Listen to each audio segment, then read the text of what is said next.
नमस्कार दोस्तों, जय हिंद। स्वागत है आप सभी का यूपी रेगुलर क्लासेस के इस ऑनलाइन प्लेटफॉर्म पे।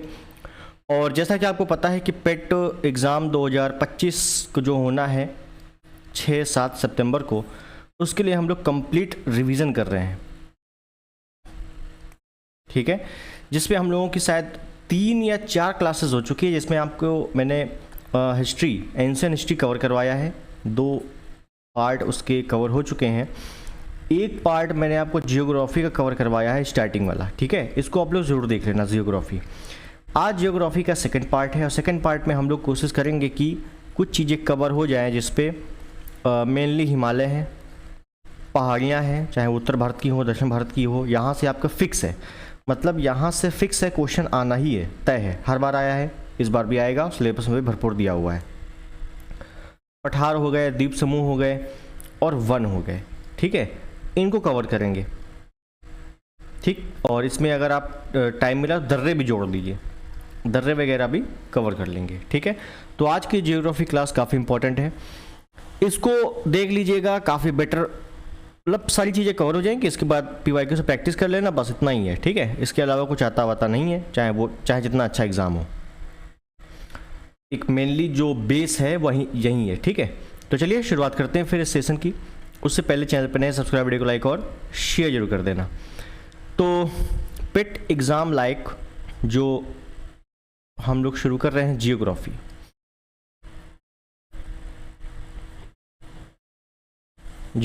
इस पर कुछ चीज़ें मैं बता दूं। पिछले टर्न पे हम लोगों ने भारत के और पड़ोसी देश जो हैं उनको काफ़ी डिटेल में कवर किया है, ठीक है। आज मेनली शुरू करते हैं और पर्वत पहाड़ियों से। उससे पहले कुछ चीज़ें मैं बता दूं जो आपको पता होना चाहिए, वन लाइनर, क्योंकि यहाँ से आगे कुछ चीज़ें आएंगी। जैसे आपको पता है कि द्वीप क्या होते हैं, आपको पता है कि प्रायद्वीप क्या होते हैं,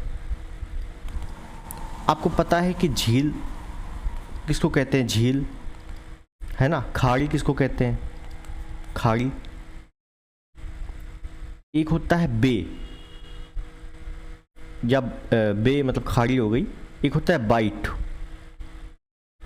बाइट, ठीक। क्या होते हैं ये सब समझिएगा। द्वीप जो चारों ओर पानी से घिरा हो, मान लीजिए कोई ये द्वीप है और ये चारों ओर पानी से घिरा हुआ है, तो आइलैंड हो गया। आइलैंड आपने सुना होगा, आइलैंड यानी कि चारों ओर पानी से घिरा हो, ठीक है। या मैं लिख सकता हूं कि चारों ओर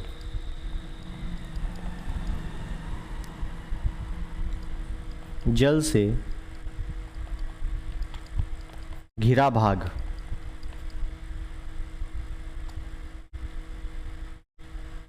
ठीक। क्या हो गया, द्वीप हो गया। चारों ओर जल से घिरा भाग द्वीप हो गया, ठीक है। प्रायद्वीप क्या होता है, आपने पढ़ा होगा कि दक्षिण भारत है वो क्या है, प्रायद्वीपीय भारत पढ़ा होगा, ठीक है। अब प्रायद्वीपीय भारत कुछ इस प्रकार का है, इस प्रकार का, यानी कि यहाँ पे जल है, यहाँ पे जल है, यानी कि 3 ओर जल है, एक इधर, एक इधर और एक इधर। 3 ओर जल से घिरा भाग क्या हो गया, प्रायद्वीप हो गया।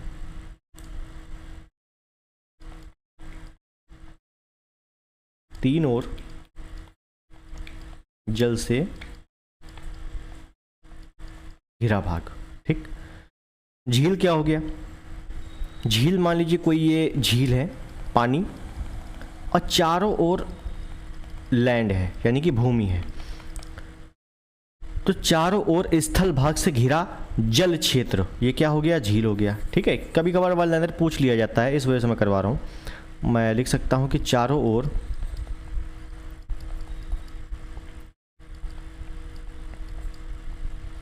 स्थल भाग से घिरा जल क्षेत्र। खाड़ी क्या हो गया, बंगाली खाड़ी आपने सुना है, क्या होता है खाड़ी, तो भैया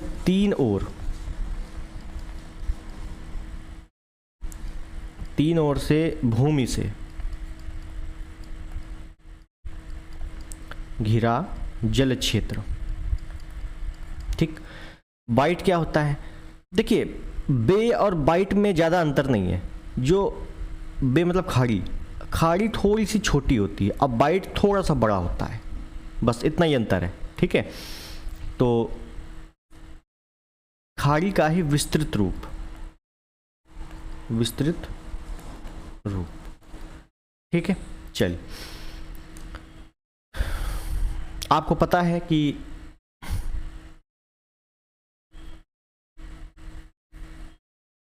ज़्यादा बड़ा हो गया, इसको थोड़ा छोटा कर दें। पृथ्वी पहले ऐसे थी, फिर उसके बाद कुछ ऐसे बनी, फिर उसके बाद कुछ ऐसे बनी। क्या अंतर है? पृथ्वी पहले कुछ इस प्रकार थी, मतलब उसका जो एक ही भूभाग था जी, और बाकी चारों ओर जल घिरा था, इस प्रकार से। इसको कहा जाता था पेंजिया, जिसको जो भूमि का क्षेत्र था उसको पेंजिया कहा जाता था। जो जल क्षेत्र था इसको कहा जाता था पेंथालासा, पेंथालासा। इवोल्यूशन का प्रोसेस के तहत जो भूमि का भाग था वो दो भागों में बट गया, एक ये और एक ये। ठीक, इसको बोल दिया गया अंगारा लैंड या लॉरेशिया, अंगारा या लॉरेशिया, ऊपरी वाला भाग। ठीक, नीचे वाला बोल दिया गया गोंडवाना। ठीक है, और जो जल का क्षेत्र था, जल का क्षेत्र तो वैसे ही रहा, लेकिन इस जल के क्षेत्र को अब बोल दिया गया तेथिस सागर, तेथिस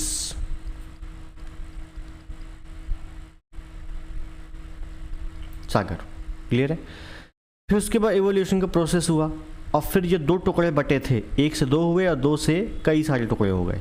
ये कुछ इस प्रकार हो गया, ये कुछ ऐसा हो गया, ये कुछ ऐसा हो गया, इस प्रकार से ये। ठीक, और जल का क्षेत्र तो बढ़ गया इनके बीचों बीच, और जल का क्षेत्र बढ़ गया तो इनको नाम दे दिया गया महासागर के नाम से। ठीक, बहुत ज़्यादा डिटेल नहीं चलेंगे, अपने को बहुत ज़्यादा थ्योरीज नहीं पढ़नी यहाँ पे। ये चीज़ें आपको पता होनी चाहिए। आपसे पूछा जाएगा कि बताओ लॉरेशिया और गोंडवाना लैंड या अंगारा लैंड और गोंडवाना लैंड में कौन कौन से वर्तमान में आते हैं द्वीप। ठीक है, तो इसीलिए मैंने आपको बताया, और आपको पता होना चाहिए कि हम लोग पढ़ रहे हैं पहले पेंजिया, समझिएगा यहाँ पे पेंजिया। ये पेंजिया दो भागों में बटा, एक को बोल दिया गया लॉरेशिया या अंगारा लैंड, एक को बोल दिया गया गोंडवाना लैंड।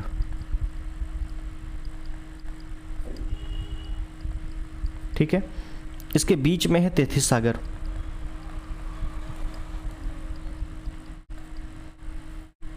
इसके बीच में तेथिस सागर है। क्लियर है? ये उत्तरी वाला भाग है, तो उत्तरी के क्षेत्र इसी के अंतर्गत आएंगे, जैसे उत्तरी अमेरिका। ठीक, यूरोप, पूरा यूरोप और एशिया, इन दोनों को मिलाकर ही बोल दिया जाता है, सॉरी, इन दोनों को मिलाकर बोल दिया जाता है Eurasia. Europe plus Asia, Eurasia. ठीक है, बाकी बात एक ही है। गोंडवाना लैंड में कौन कौन आएंगे? तो भाई जो दक्षिण में होंगे। दक्षिण में कौन कौन है? तो सबसे पहले दक्षिण अमेरिका,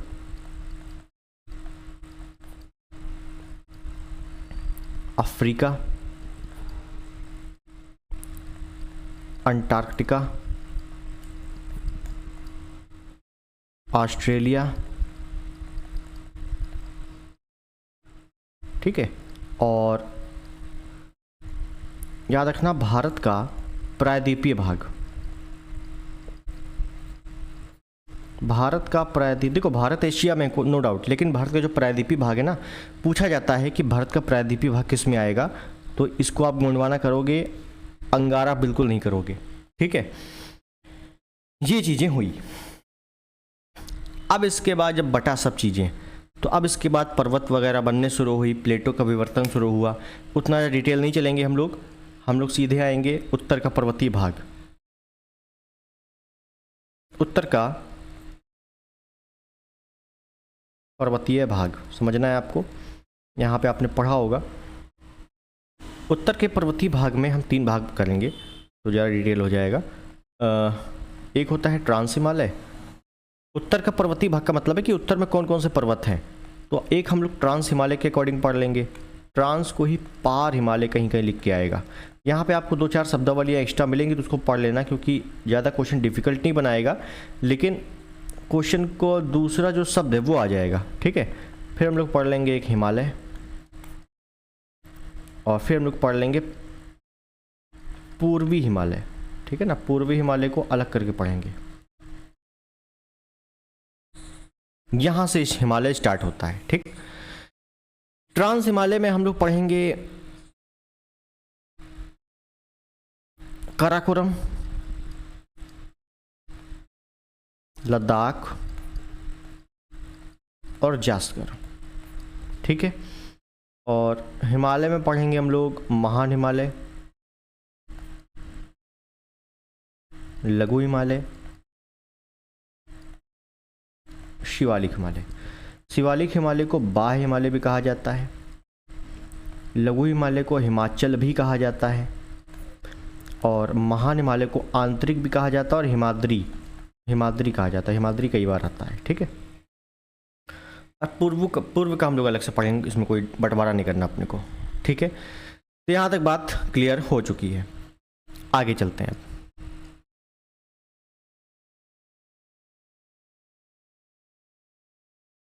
मैं यहीं पर लिख दूँ एक पॉइंट बनाकर, अगर मान लीजिए पूछा जाए कि हिमालय की आकृति कैसी है, तो आप धनुषाकार बताओगे, धनुषाकार। ठीक है जी, अब चलते हैं आगे। सबसे पहले कुछ चीज़ें कि जैसे पूछा जाएगा कि निम्नलिखित में से हिमालय का कौन पार्ट नहीं है, तो याद रखना ट्रांस हिमालय में केवल हिमालय लिखा हुआ है, लेकिन ये हिमालय का भाग नहीं है। ठीक है, जो ट्रांस हिमालय है ये हिमालय का भाग नहीं है। ठीक, केवल ये हिमालय के पहले का पार्ट है। ठीक है, जो हिमालय है उसमें 3 ही पार्ट आते हैं, महान हिमालय, लघु हिमालय, शिवालिक हिमालय। ट्रांस हिमालय या पार हिमालय में केवल हिमालय शब्द जुड़ा हुआ है, लेकिन हिमालय का भाग नहीं है। क्लियर, चलते हैं आगे। कुछ मैप बनाएंगे तो ज़्यादा बेटर होगा। मैप बनाने से पहले कुछ चीज़ें मैं बता दूं, यहाँ से डायरेक्टली प्रश्न बनेंगे कि पूछा जाएगा, ये बताओ कि ट्रांस हिमालय को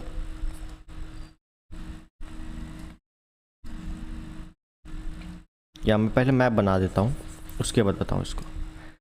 देखिएगा कहाँ पे क्या लोकेशन है, बस इतना देखना है आपको। ये उत्तर भारत में बना रहा हूँ मेनली।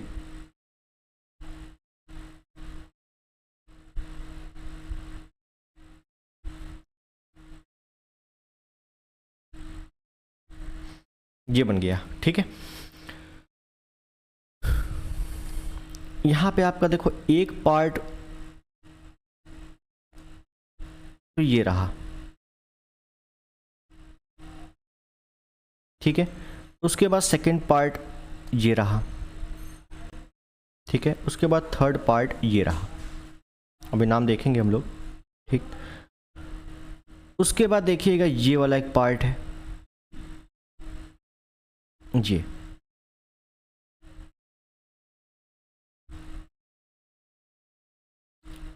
उसके बाद फिर नीचे आएंगे तो कुछ इस प्रकार से है।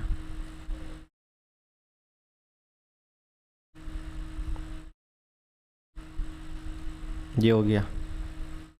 ठीक है, उसके बाद और नीचे आएंगे तो ये पड़ेगा कुछ।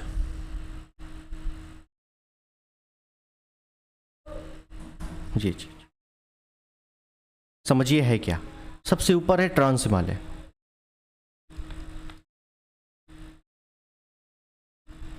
मैं इसको ऐसे कर दूं ज़्यादा बेटर है। ये तीनों है ट्रांस हिमालय।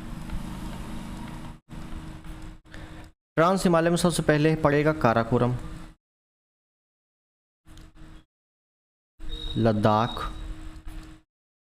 और ये वाला जास्कर।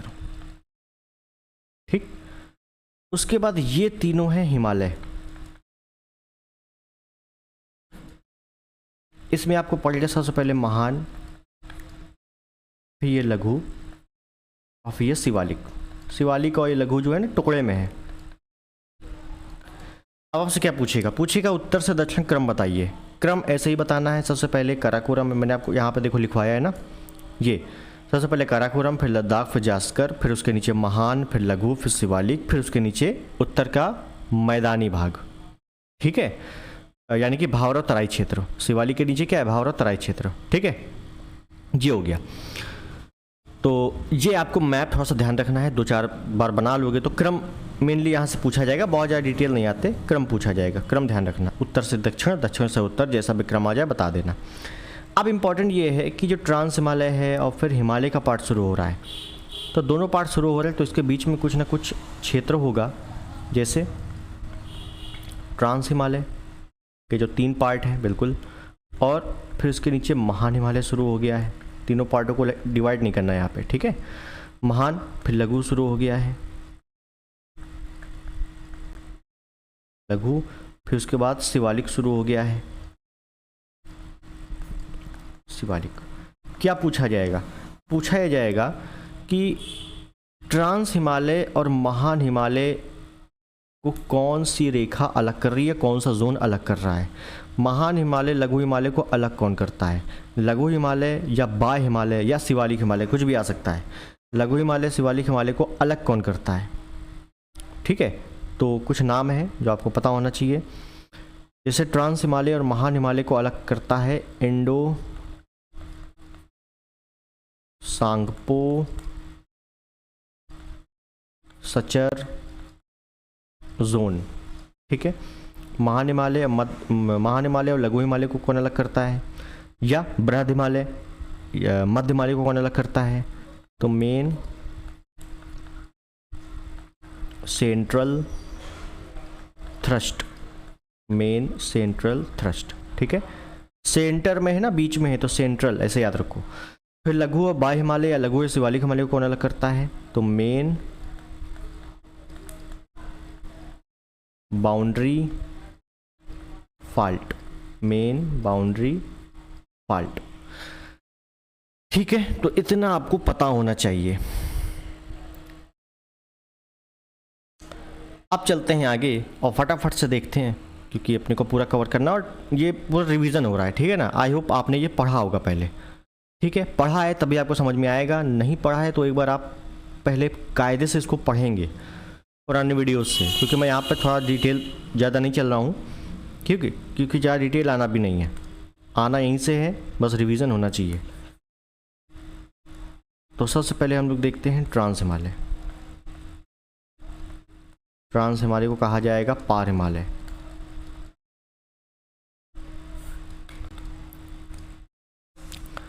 पहली बात तो इसकी जो हाइट है ना, औसत ऊंचाई, वो 4500 से 5500 मीटर है। इसका जो निर्माण हुआ है, मैंने जैसे बताया कि ये हिमालय से पूर्व की स्थिति है, तो ये निर्माण हिमालय से पूर्व हुआ है, हिमालय से पूर्व का है, ये पहले का हिमालय से। ठीक है, और इसमें 3 पर्वत श्रृंखलाएं हैं, इसमें 3 पर्वत श्रृंखलाएं हैं। कौन कौन पर्वत श्रृंखलाएं हैं मैंने आपको अभी 1000 बार बताया है, फिर बताएंगे एक बार। एक है काराकोरम, एक है लद्दाख और एक है जास्कर। ठीक है, बिल्कुल सिंपल है, कोई दिक्कत नहीं है। अब इसी में आपसे पूछा जाएगा कि काराकोरम, लद्दाख और जास्कर के बारे में डिटेल्ड, तो अब हम लोग उसको देखते हैं। सबसे पहले हम लोग काराकोरम पर्वत श्रेणी के बारे में देखेंगे। काराकोरम पर्वत श्रेणी देखिएगा। इससे पहले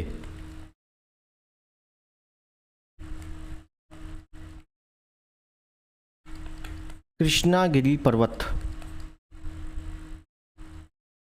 कहा जाता था। कृष्णागिरी से ही बना है काराकोरम, ध्यान रखिएगा, बहुत बार आ चुका है। काराकोरम पर्वत है तो भाई इसकी सबसे ऊंची चोटी होगी, तो इसकी सबसे ऊंची चोटी अगर पूछा जाए तो बिल्कुल सबको पता होगा K2 या गार्डविन आस्टिन, ठीक। 8611 मीटर ऊंचाई बिल्कुल इंपॉर्टेंट है इसकी, ठीक है।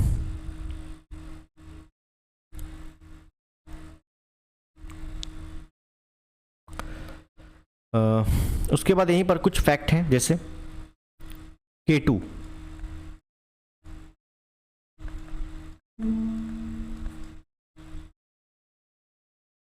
दूसरी विश्व की दूसरी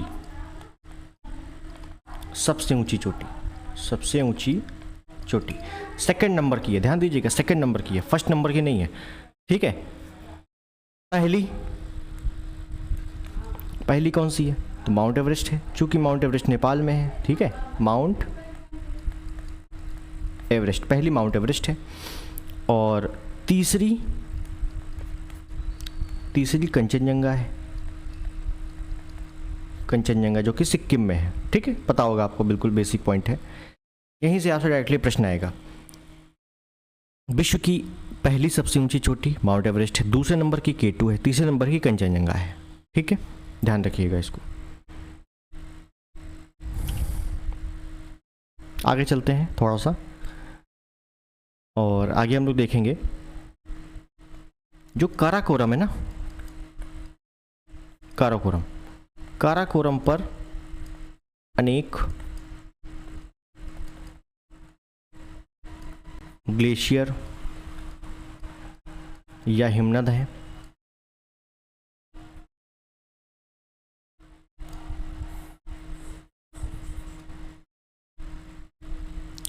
साफ लिख दें, काराकोरम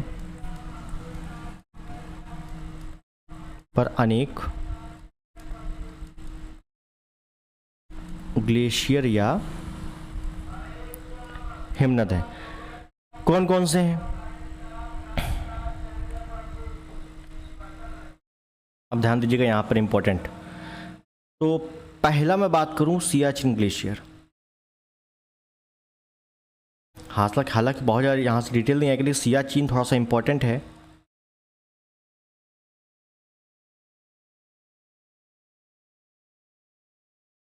सियाचिन ग्लेशियर, ठीक है, देखिएगा थोड़ा सा इसके बारे में।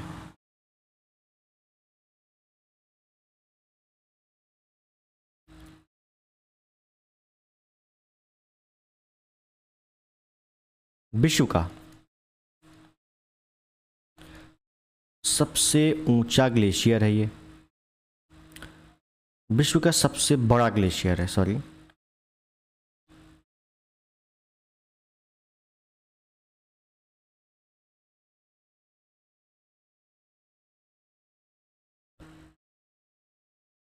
उल्टा हो गया फिर से, विश्व का नहीं भाई, विश्व का तो लैम्बोर्ट है, भारत का, ठीक है, भारत का सबसे बड़ा ग्लेशियर है। यहीं पर मैं लिख देता हूँ, विश्व करके पूछेगा सबसे बड़ा ग्लेशियर, तो लैम्बोर्ड ग्लेशियर है वो, ठीक है ना, लैम्बोर्ड ग्लेशियर है, ठीक है, ये थोड़ा ध्यान रखना, कन्फ्यूजन हो जाती है इसमें। इम्पोर्टेंट दूसरा ये है कि इसी ग्लेशियर से नुब्रा नदी निकलती है, नुब्रा नदी निकलती है, जो लद्दाख में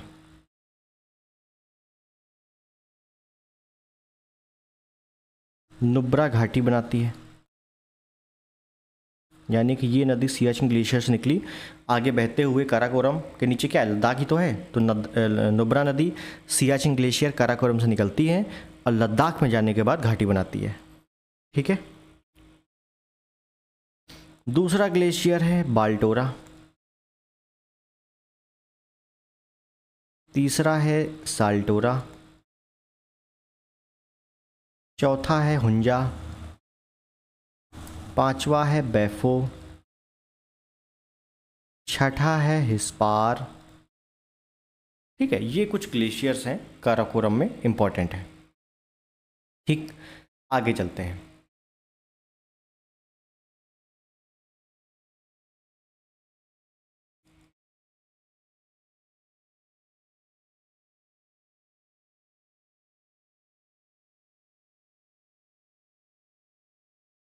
देखिएगा, अब हम लोग बात करते हैं लद्दाख के बारे में।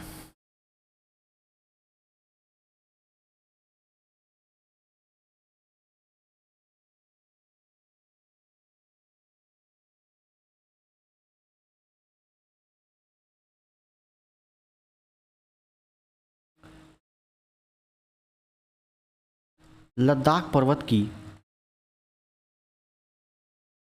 जो ऊंची चोटी है वो कौन सी है? वो है राकापोसी।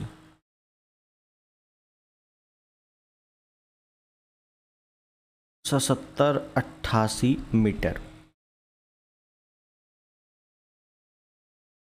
विश्व की सर्वाधिक तीव्र ढलान वाली चोटी तो भी राकापोसी है। ठीक है, दोनों टाइप से क्वेश्चन पूछा जा सकता है।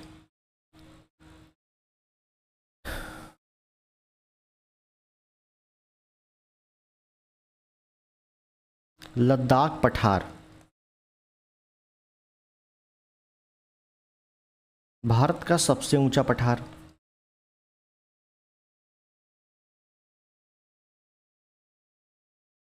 लद्दाख पठार चूंकि सबसे ऊंचा है, इसी वजह से इसको मिनी तिब्बत कहा जाता है। क्या कहते हैं? मिनी तिब्बत। ठीक है, तीसरी चीज नुब्रा घाटी, सेचर घाटी, पूगा घाटी लद्दाख में स्थित है। भाई नुब्रा नदी निकली है तो नुब्रा घाटी का निर्माण हुआ है। बाकी सेचर घाटी, पूगा घाटी, पूगा घाटी बहुत इंपॉर्टेंट है, कई बार आ चुका है। ठीक है, गर्म जल का स्रोत भी है यहीं पर। ठीक, तो ध्यान रखिएगा, पूगा घाटी, सेचर घाटी, नुब्रा घाटी लद्दाख में। क्लियर हो गया, आगे चलते हैं। जास्कर। ठीक है, जास्कर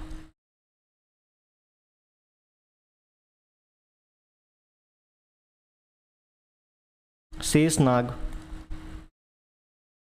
तथा वेरीनाग झीलें स्थित हैं। कहाँ पर? जास्कर में। इसी जो शेषनाग है ना, इसी से झेलम नदी निकलती है और यही झेलम नदी कश्मीर में कश्मीर घाटी बनाती है। बहुत बार आता है, कश्मीर घाटी का निर्माण कौन करता है? कश्मीर घाटी का निर्माण कौन सी नदी करती है? झेलम नदी करती है। बहुत इंपॉर्टेंट क्वेश्चन है। ठीक है, और यही झेलम नदी वुलर झील का निर्माण करती है। वुलर झील जो कि भारत की सबसे बड़ी मीठे पानी की झील है, पता होगा सबको, बेसिक क्वेश्चन है। ठीक है, तो यहाँ आपको जास्कर के बारे में इतनी चीज़ें पता होनी चाहिए। मैं लिख देता हूँ एक बार वुलर झील के बारे में।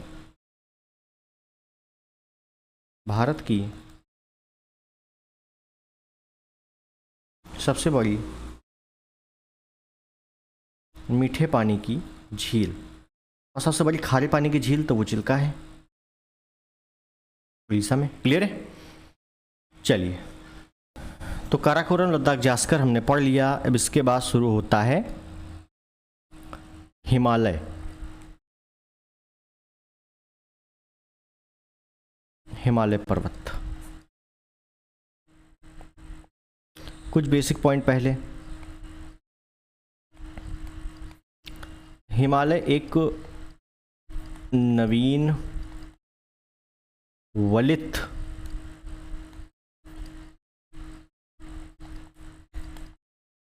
पर्वत है।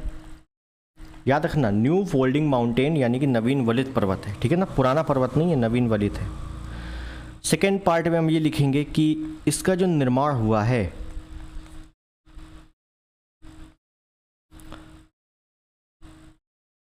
इंडियन प्लेट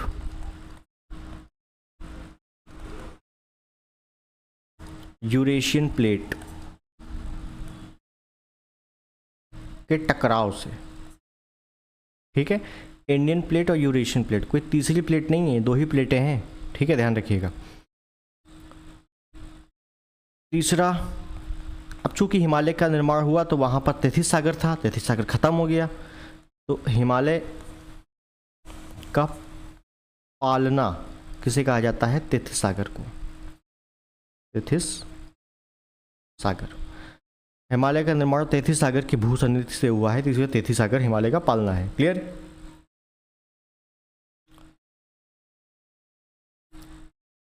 अगर मैं पूछूं हिमालय की उत्पत्ति, तो साइनोजोइक या सीनोजोइक महाकल्प में हुआ है। महाकल्प, ये महाकल्प मैंने आपको बताए हैं। ठीक है ना, मैंने आर्य क्लास ली थी, उसमें मैंने सारे कल्प बताए हैं जितने भी हैं कि कहाँ पर क्या क्या निर्माण हुआ। ठीक है, अगर उसको देख लेंगे एक बार बेटर रहेगा। साइनोजोइक महाकल्प के तृतीयक काल में हुआ है, और अगर डिटेल चलेंगे तो तृतीयक काल।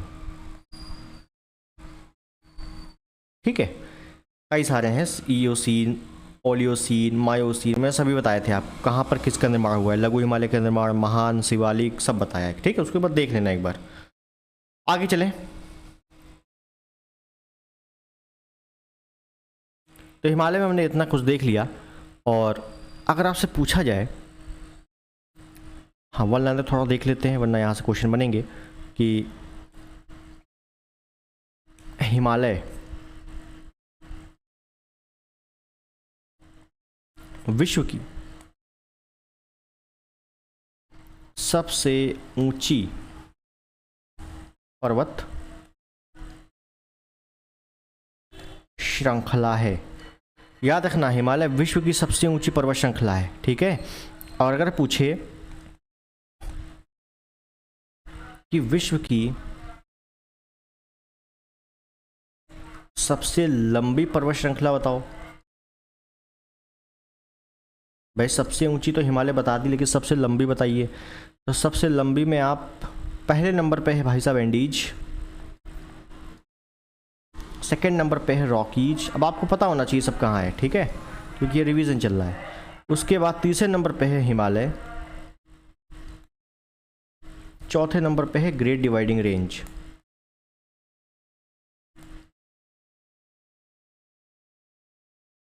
Great dividing range, Rockies, Andes, Rockies, Himalaya और ग्रेट डिवाइडिंग रेंज। एंडीज दक्षिण भारत में है, रॉकीज उत्तर भारत में है, हिमालय एशिया में है और ग्रेट डिवाइडिंग रेंज ऑस्ट्रेलिया में है। क्लियर हो गई बात? बहुत बढ़िया। अब चलते हैं धीरे धीरे अंदर, और हिमालय में सबसे पहला पार्ट हम लोग लेंगे महान हिमालय।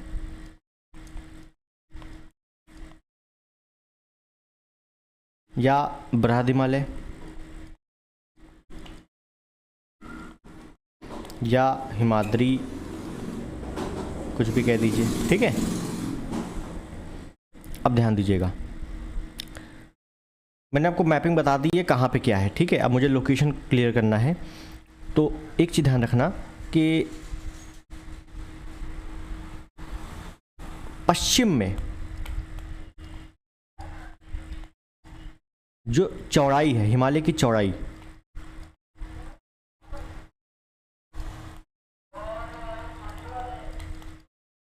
अधिक है।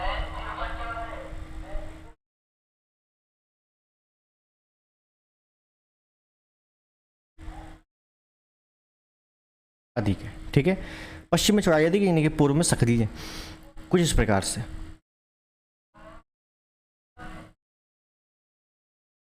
इस प्रकार से, ठीक।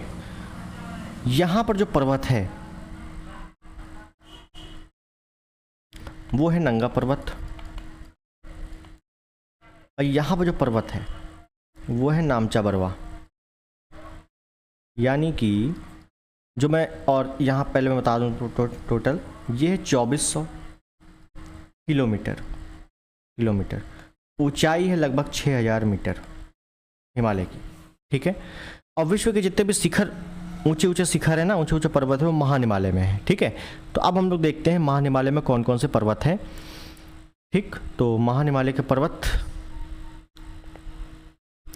सबसे पहले हम लोग देख लेंगे। तो पहले मैं मैप बना दूं, क्योंकि मैप पे ही देखेंगे, ठीक है। डायरेक्ट लिखवाने से ना आपको समझ में आएगा ना मुझे बताने में समझ में आएगा।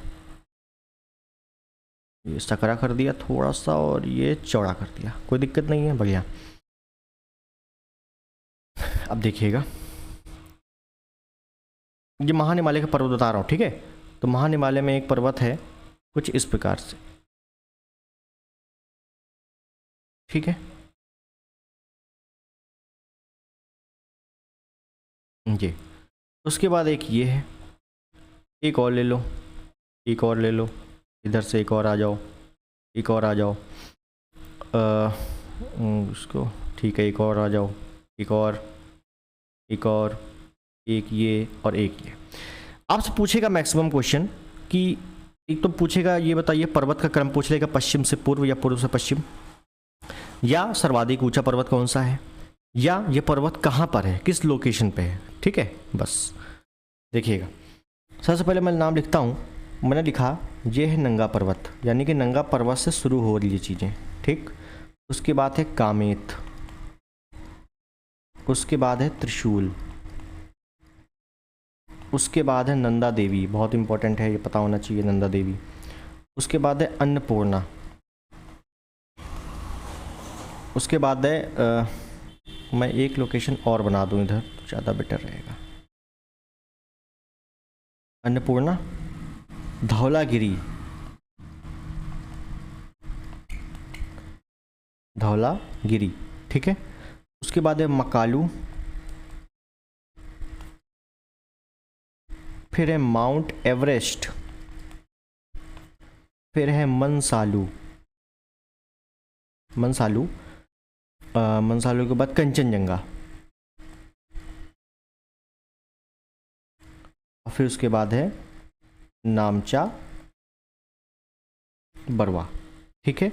यानी कि एक एक्स्ट्रा बन चुका है, तो मैं इसको यहाँ से हटा देता हूँ, कोई दिक्कत नहीं है।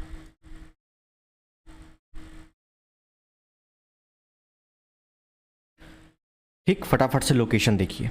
ये जो है ना जो महान हिमालय है उसका सबसे पश्चिमी पहाड़ी कौन सी है, तो याद रखना है नंगा पर्वत है। सबसे पूर्वी पहाड़ी कौन सी है, नामचा बरवा है, ठीक। तो पीओके कहाँ है भाई, सॉरी नंगा पर्वत कहाँ है, पीओके में है, ठीक है। कामेत से लगाकर नंदा देवी, ये आपका है उत्तराखंड में, ठीक है। अन्नपूर्णा से लगाकर, ये अन्नपूर्णा से लगाकर मनसालू तक, ये आपका कहाँ है, नेपाल में है, ठीक है। कंचनजंगा सिक्किम में है,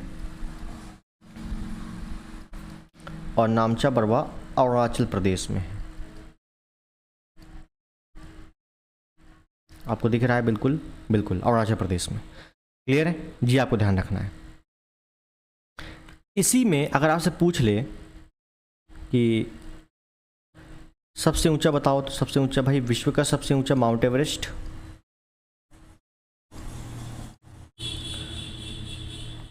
8848.86 मीटर है, कहाँ पर, नेपाल में है।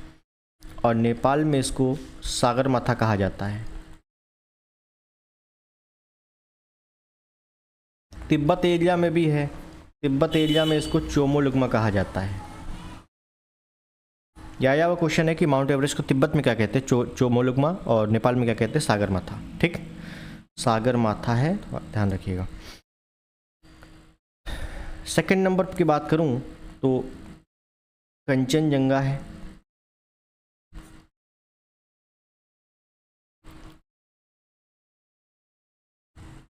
पचासी 98 मीटर है, कहाँ पर, तो सिक्किम में है।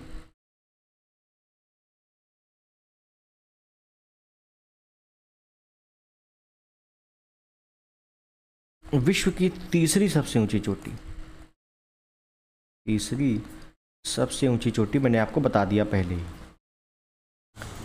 एक चीज और, भारत में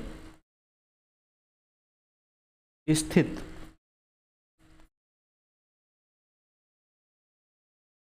सबसे ऊंची चोटी, पूछा जाए भारत में स्थित सबसे ऊंची चोटी, कंचनजंगा करना है, केटू मत कर देना, ठीक है। भारत में स्थित सबसे ऊंची चोटी, केटू भारत में नहीं है प्रॉपर, ठीक है, ये ध्यान रखना। और महान हिमालय की दूसरी सबसे ऊंची चोटी, महान हिमालय की दूसरी सबसे ऊंची चोटी, महान हिमालय की दूसरी ऊंची चोटी। अच्छा दूसरी है तो पहली कौन सी है? पहली माउंट एवरेस्ट है, ठीक। तो ये कुछ प्रॉपर ध्यान रखिएगा। उसके बाद मकालू, हर किसी के आपको ध्यान नहीं रखने हैं, इतना नहीं आता है, ठीक है, ये ध्यान रखना। अब महान हिमालय में कुछ ग्लेशियर्स हैं, महान हिमालय में हिमनद है, उनको देख लेते हैं फटाफट से। तो हिमनदों को कुछ ऐसे ही देख लेते हैं, ये मान लीजिए ऐसे हैं, ठीक है। हिमनद कुछ इस प्रकार हैं, एक मान लीजिए हिमनद है, ये है, इस प्रकार है, एक ऐसा है, ऐसे है, ये है, उसके बाद ये है। यहाँ से प्रश्न आते हैं, इंपॉर्टेंट है। तो मान लो पहला हिमनद है यमुनोत्री, उसके बाद है गंगोत्री, उसके बाद है चोराबाड़ी, उसके बाद है संतोपथ, ये मैं आपको जब गंगा नदी तंत्र बताऊंगा उसमें बताऊंगा, ठीक है, संतोपथ। उसके बाद है मिलाम, उसके बाद है गोसाई धाम, गोसाई धाम, उसके बाद है Zemu glacier, Zemu glacier, Zemu glacier, ठीक है ना। नहीं समझ में आ रहा हो तो हल लिख लेना अपने हिसाब से। यहाँ से जो नदी निकली तो यमुना, यहाँ से जो नदी निकली भागीरथी, चोराबाड़ी से जो निकली मंदाकिनी, संतोपथ से अलकनंदा, मिलाम से काली, गोसाई धाम से कोसी और जेमू ग्लेशियर से तीस्ता। कहाँ पे है भाई साहब ये? तो देखो यमुनोत्री से लगा के मिलाम तक उत्तराखंड में है, गोसाई धाम नेपाल में है और जेमू ग्लेशियर सिक्किम में है, ठीक। इसी प्रकार से आपको पढ़ना है। आगे चले तो आगे हम लोगों ने क्या पढ़ लिया? महान हिमालय, महान हिमालय, फिर मध्य हिमालय,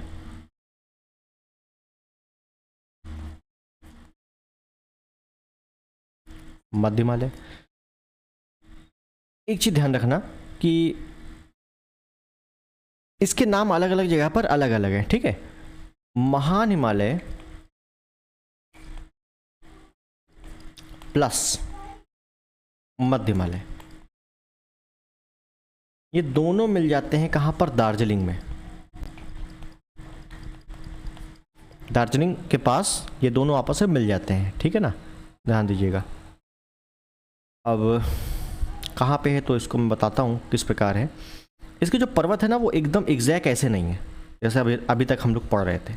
इसके पर्वत थोड़े से टुकड़े टुकड़े में है, मान लीजिए जैसे ये है, उसके बाद ये है, उसके बाद ये। चलो मैं इसको भारत के परिप्रेक्ष्य में बताता हूँ तो ज़्यादा बेटर रहेगा।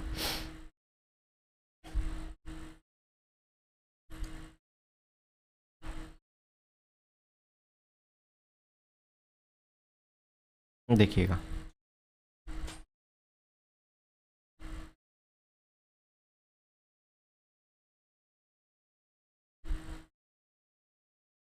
इस प्रकार है कुछ। भारत शायद गलत बन चुका है,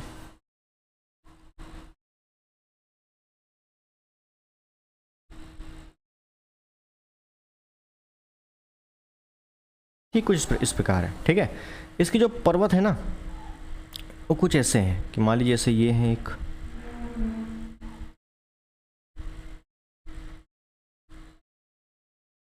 उसके बाद इसी को आगे कंटिन्यू कर दें।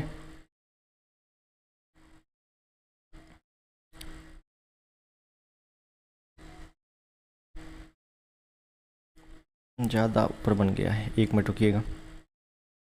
ये है, इस प्रकार ये हैं, ये हैं, इसके बाद ऐसे हैं।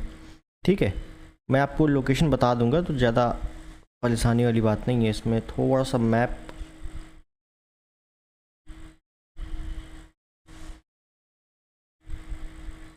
पहले मैं इधर से शुरुआत कर देता हूँ जी। ठीक है, बस इतना ही है, फिर आगे ये मिल चुका है आपस में। ठीक है, तो इतना ही मेन अलग अलग है। कहाँ पे सब लोकेशन देखेंगे। ये जो है ना, इसको बोलते हैं पीर पंजाल, पीर पंजाल। इसको बोलते हैं धौला धर। ध्यान रहेगा आपको, जो महाहिमालय में वो धौला गिरी था, ये धौला धर है। उसके बाद है ये नाग टिब्बा, नाग टिब्बा। ये है महाभारत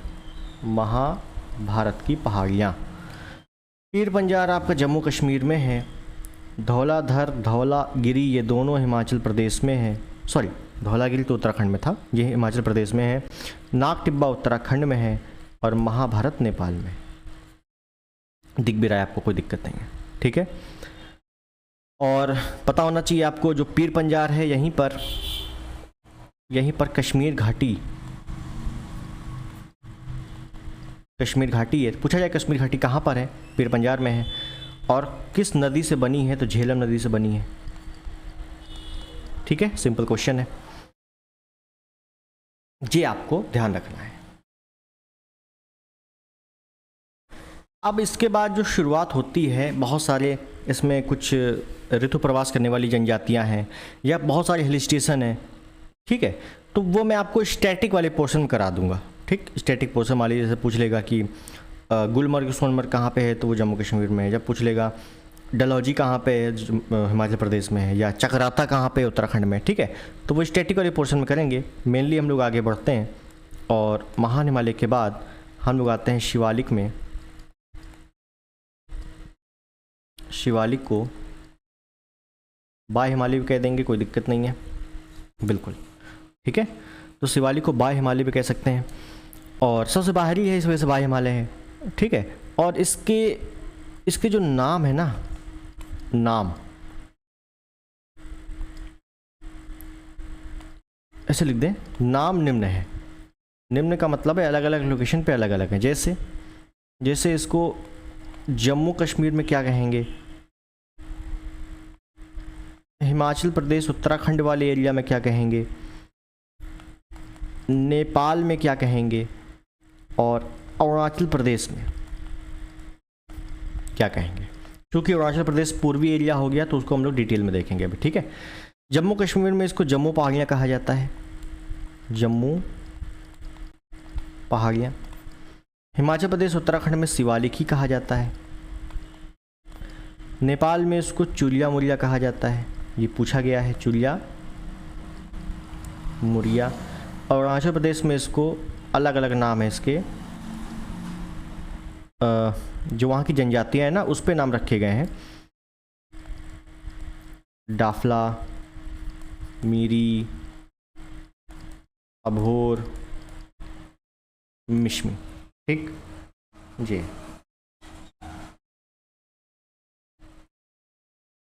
तो इतना आपको समझ में आ गया। अब चलते हैं आगे, और आगे हम लोग देखेंगे पूर्वी हिमालय। पूर्वी हिमालय, ठीक है। पहले मैं पूर्वी हिमालय में बहुत ज़्यादा डिटेल नहीं चलेंगे, मेनली हम पहले मैप बना देंगे, उसके बाद बताएंगे। ठीक है ना, मैप समझिए पहले। ये पूर्वी भारत का मैप बन चुका है। ठीक है, अब ये कहाँ कहाँ पे है, तो पहले हम लोग लोकेशन देख लेंगे। ये आपको पता है, ये है अरुणाचल प्रदेश, ए पे लिख दे रहा हूँ। ठीक है, अरुणाचल प्रदेश, उसके नीचे नागालैंड है,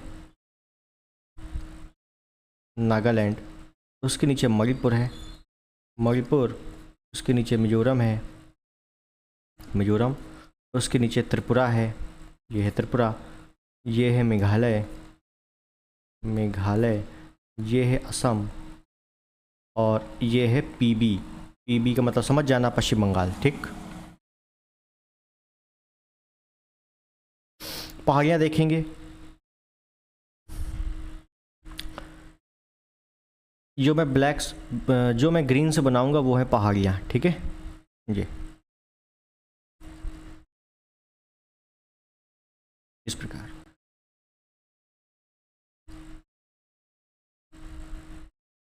इस प्रकार,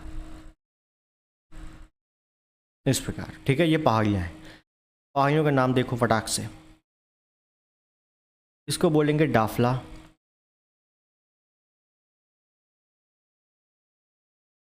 मीरी, अभोर, मिसमी, पटकाई बूम। यहाँ पे आपने पढ़ा होगा गारो, खासी, जयंतियाँ, मिकिर, रेंगमा, ये बरेल। क्रम है, गारो, खासी, जयंतिया, मिकिर, रेंगमा, बरेल, क्रम है। नागालैंड में माउंट सारामती है, नागालैंड में ये है सारामती, सारामती पहाड़ी। मणिपुर में है लेमाटोल, लेमाटोल, एक चिन पहाड़ी है। ठीक है ना, चिन। मिजोरम में है मिजो पहाड़ी, मिजो, मिजो उसी के नाम से। ठीक, ये कुछ पहाड़ियाँ हैं जो आपसे एग्जैक्ट पूछा जाता है। बाकी इसमें पठार वगैरह ये बनते हैं, उसको ज़्यादा बहुत ज़्यादा डिटेल आवश्यकता नहीं है, क्योंकि अपने सिलेबस में पठार नहीं दिया हुआ है ना, क्योंकि पठार को मैं ओरली आपको ऐसे ही बना के बता दूंगा मैप में। ये हो गया भैया पूर्वी हिमालय, आपको जो पहाड़ियाँ हैं वो याद करनी है।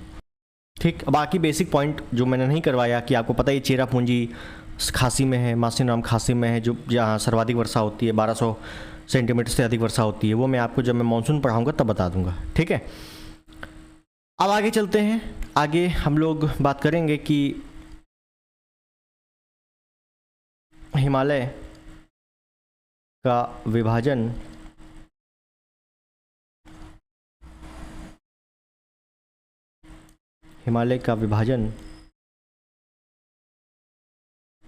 नदियों के आधार पर किया किसने, पहली बात तो ये बताओ। सर सिडनी बुरार्ड ने किया। किसने किया? सर सिडनी बुरार्ड ने किया। हिमालय का विभाजन नदियों के आधार पर सर सिडनी बुरार्ड ने किया। ठीक है, तो कैसे किया वो देखना है। इसमें आपको मेनली पूछा जाएगा नदियों का विभाजन किस आधार पर किया, कौन कौन सी नदियों के मध्य कौन कौन सा विभाजन है, नाम बताइए। बस, बहुत ज़्यादा इसमें रॉकेट साइंस नहीं पढ़ना अपने को। ठीक है, पढ़िए उतना जितने में काम चल जावे। चलो एक भारत पहले बना दें, कुछ कच्चा चिट्ठा, कुछ मान लो इस प्रकार से भारत बन गया है। ठीक है ना, बहुत ज़्यादा डिटेल नहीं बनाना है। एक नदी है, ये जा रही है, एक नदी और जा रही है, ये एक नदी इस प्रकार से जा रही है ना, एक नदी और जा रही है इस प्रकार से, और एक नदी इस प्रकार से जा रही है। ठीक,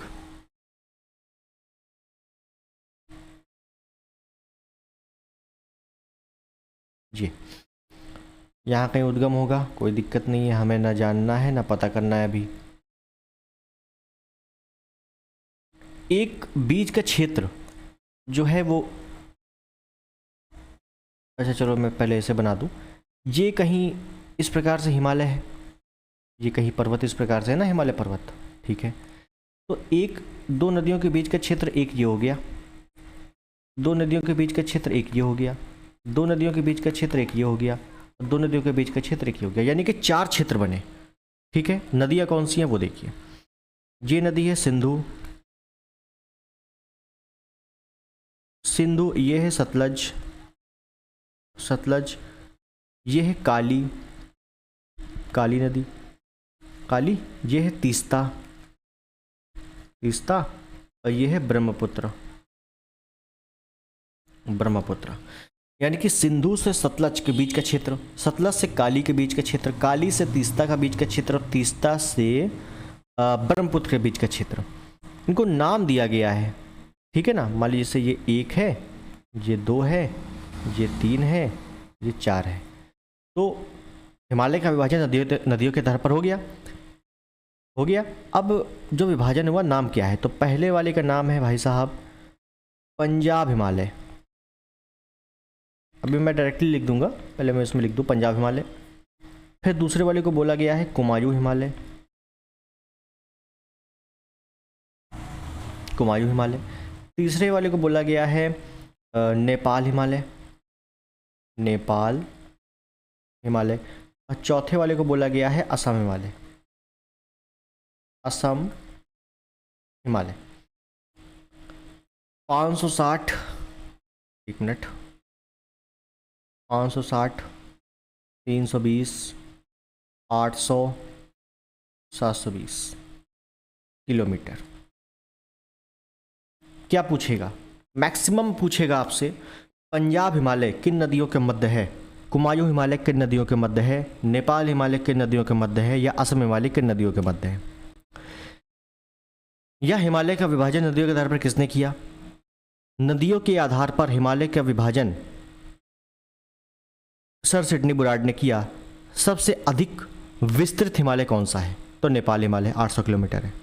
ठीक, इस हिसाब से क्वेश्चन बनेंगे। मुझे लगता है कि इसको एक्स्ट्रा करवाने की आवश्यकता है। 560 kilometre, 320 kilometre, 800 kilometre, 720 kilometre, Punjab Himalaya, Kumaon Himalaya, Nepal Himalaya, Assam Himalaya. Sindhu से सतलज के बीच पंजाब हिमालय है 560 किलोमीटर। ठीक है, बस इतना ही याद रखना।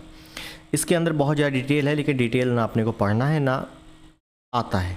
ठीक, पेट वगैरह में नहीं आता। ठीक है, तो इतना कंप्लीट है। बाकी हम लोग स्टैटिक वाले पार्ट में देखेंगे जो भी एक्स्ट्रा पॉइंट बचा हुआ है। और अब हम लोग देखते हैं प्रायद्वीपीय पठार। ठीक है, प्रायद्वीपीय पठार यानी कि दक्षिण भारत। इस पे हम लोग जितने भी पहाड़ियाँ हैं, सबसे ज़्यादा पहाड़ियाँ आएंगी, पठार आएंगे। ठीक है ना, सब मेनली इम्पोर्टेंट पार्ट यही है। ठीक, तो देखते हैं फटाफट से। पहले कुछ पॉइंट की बात कर लेते हैं, उसके बाद देखते हैं। विश्व का सबसे बड़ा प्रायद्वीप अगर पूछा जाए तो वो है अरब प्रायद्वीप। सेकंड पे विश्व का सबसे ऊंचा पठार पूछे तो बता देना है तिब्बत का पठार, तिब्बत का पठार। ठीक है, अगर मैं प्रायद्वीपीय भारत की बात करूं, प्रायद्वीपीय पठार की बात करूं, तो इसका जो ढलान है वो पश्चिम से पूर्व की तरफ है। तभी सारी नदियां पूर्व की ओर जाती हैं मैक्सिमम। ठीक है, इसकी जो औसत ऊंचाई अगर पूछा जाए तो 600 से 900 मीटर है, 600 से 900 मीटर। ठीक है,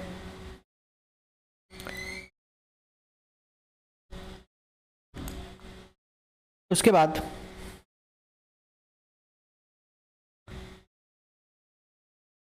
मेनली अब हम लोग पहाड़ियों को देखते हैं। ठीक है ना, बहुत ज़्यादा डिटेल यहाँ से आने वाला नहीं है, मेनली पहाड़ियों को देखते हैं।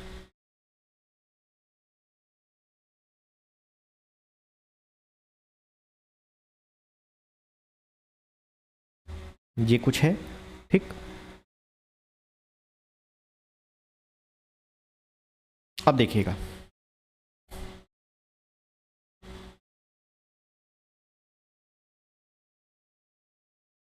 एक ये पहाड़ी हो गई,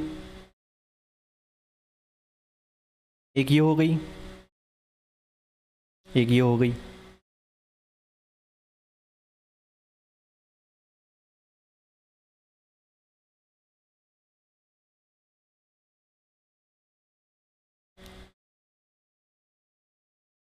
एक ये हो गई,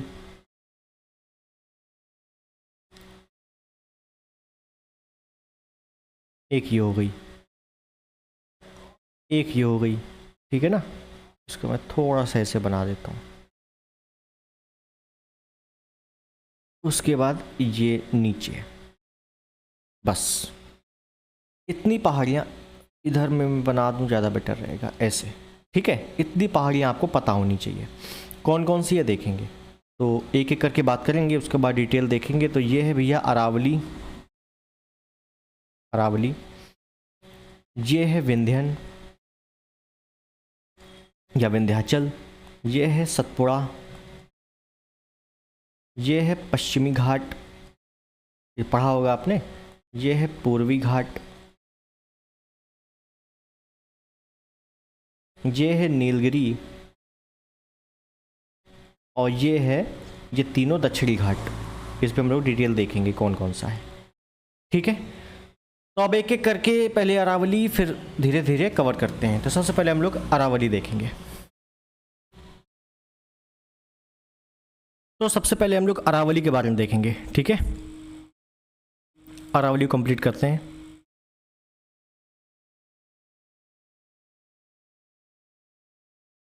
अरावली और वशेड़ी, ठीक है। लिखेंगे कब और बताएंगे ज़्यादा, ठीक है। थोड़ा मैपिंग करते हुए चलेंगे। कुछ पॉइंट पहले तो ध्यान रख लेना है कि ये जो अरावली है ना, विश्व की सबसे प्राचीनतम या सबसे प्राचीन वलित पर्वत है, वलित पर्वत है, ठीक है। इसका जो निर्माण हुआ है, जब प्राचीन है तो निर्माण कब हुआ है, तो इसका निर्माण हुआ है प्री कैम्ब्रियन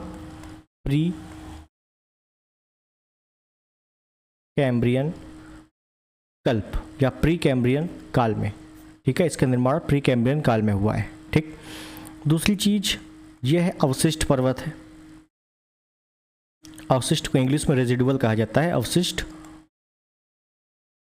पर्वत है। कैसा पर्वत है? अवशिष्ट पर्वत है, ठीक है।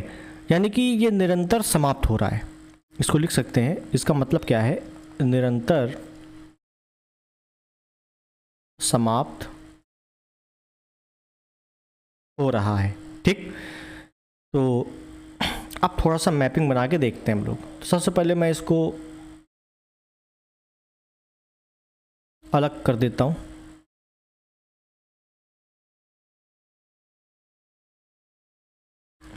अब देखिएगा,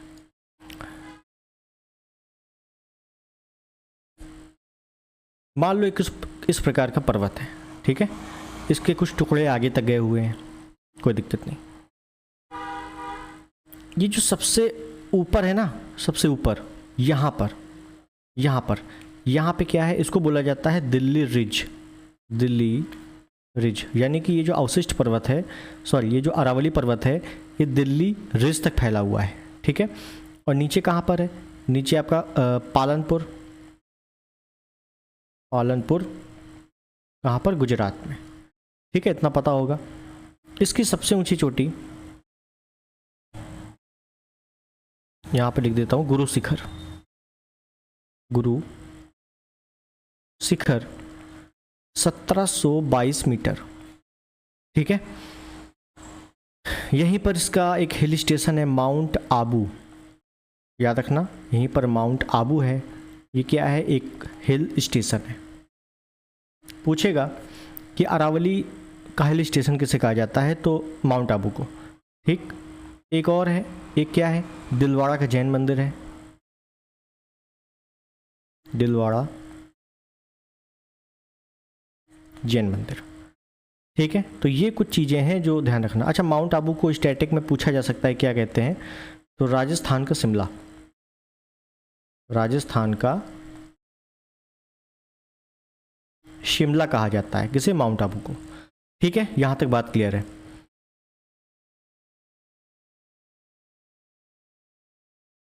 तो ये जो अरावली है ये कंप्लीट हो गया है।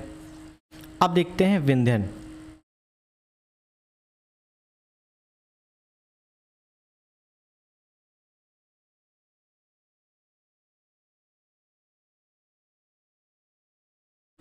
विंध्यन पर्वत, ठीक है, विंध्यन पर्वत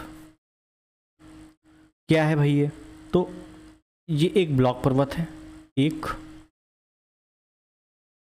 ब्लॉक पर्वत है। विस्तार जो है ना, इसका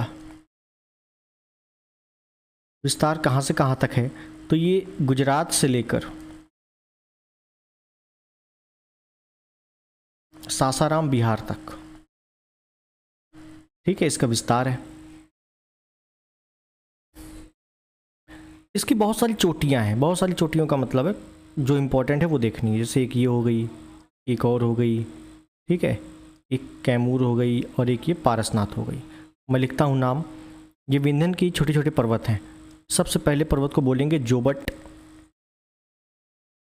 हिल्स, दूसरे वाले को बोलेंगे भांडेर, तीसरे को बोलेंगे कैमूर, इसको बोलेंगे पारसनाथ।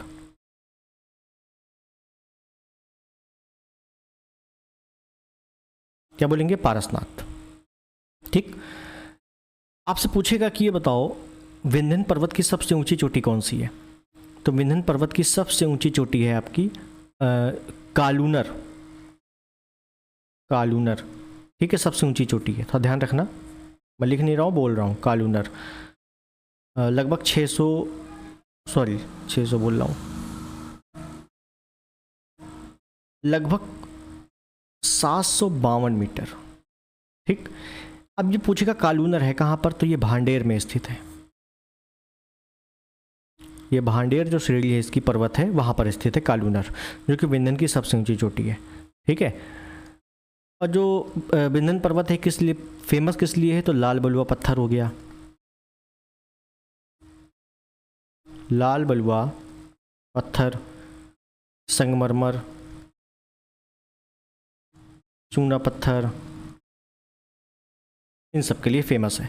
ठीक है, आगे चलते हैं। तो हम लोगों ने यहाँ पर ये जो विंध्यन है इसको भी कंप्लीट कर लिया। आगे चलते हैं सतपुड़ा।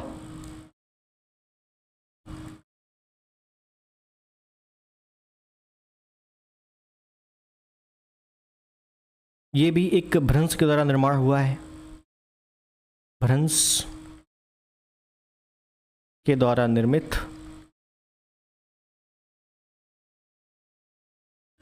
ब्लॉक पर्वत है। ये भी अवशिष्ट पर्वत है।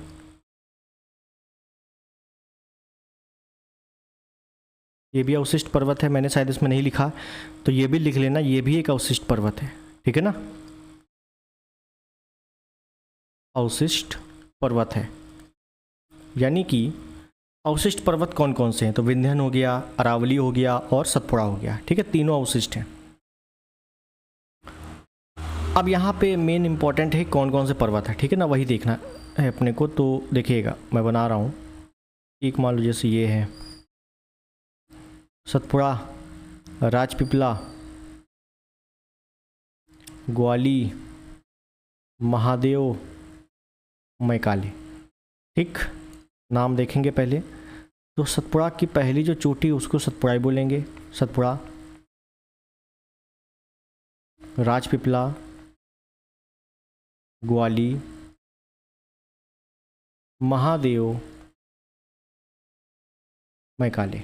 ठीक है, ये आपको ध्यान रखना है। महादेव पर इसकी सबसे ऊंची चोटी है सतपुड़ा की। पहली बात तो ध्यान रखना है, सतपुड़ा पर हिल स्टेशन है पंचमढ़ी। पंचमढ़ी हिल स्टेशन कहाँ पर है? सतपुड़ा में। महादेव में इसकी सबसे ऊंची चोटी है, क्या नाम है? धूपगढ़।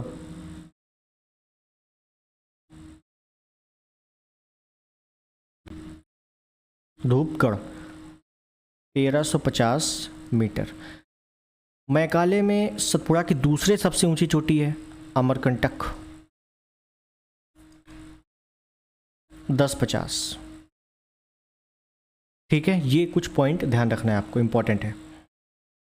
बाकी में जब मैं नदियाँ बताऊंगा तब बताऊंगा कि ये अमरकंटक से निकलती कौन कौन सी नदियाँ। ठीक है, अभी आपको इतना इंपॉर्टेंट है, इतना ही समझो। हाँ, बस इतना ध्यान रखना, अगर पूछा जाए कि सतपुड़ा की सबसे ऊंची चोटी तो बताना धूपगढ़, सेकंड नंबर की सबसे ऊंची चोटी या धूपगढ़ ऑप्शन में ना हो तब करना है अमरकंटक। सतपुड़ा जो है ग्रेनाइट, बेसाल्ट चट्टानों से निर्मित है। याद रखना है, ग्रेनाइट और बेसाल्ट चट्टानों से निर्मित है। क्लियर हो गया यहाँ तक? बहुत बढ़िया, हम लोगों ने सतपुड़ा कंप्लीट कर लिया। अब देखते हैं पश्चिमी घाट।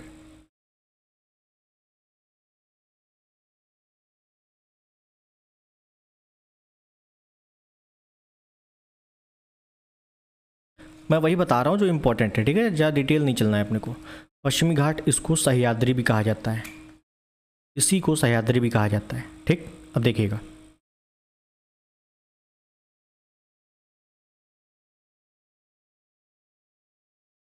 ये कुछ दक्षिण भारत है,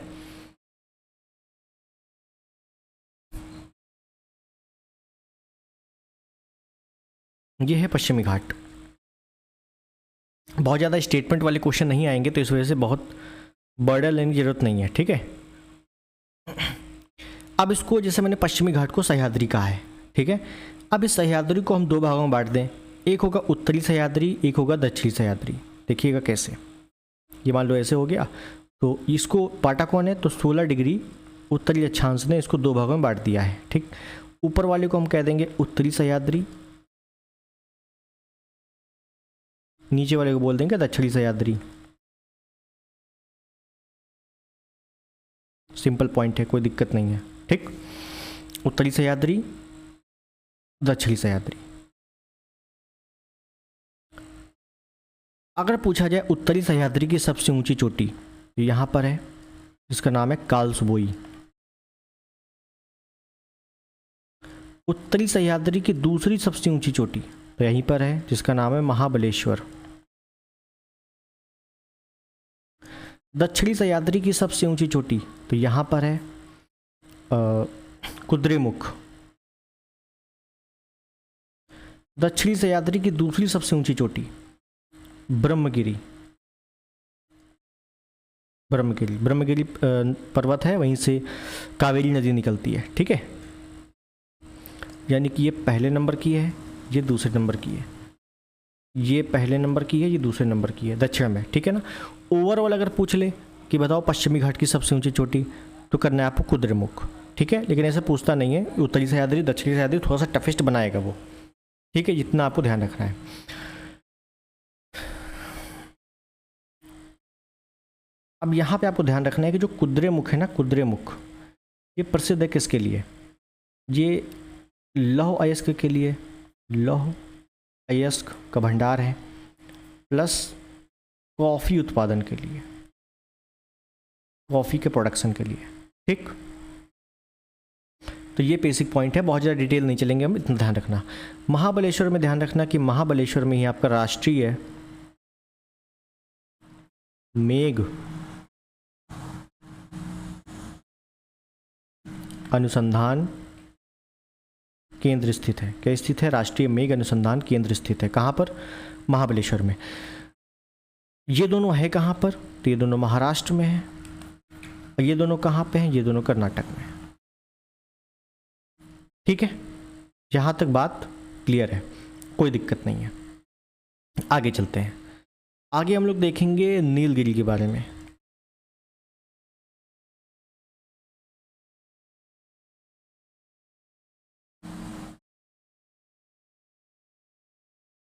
नीलगिरी, ठीक है, नीलगिरी पहाड़ियाँ। तो नीलगिरी पहाड़ियाँ कहाँ पर है, पहले मैं लोकेशन बता दूँ।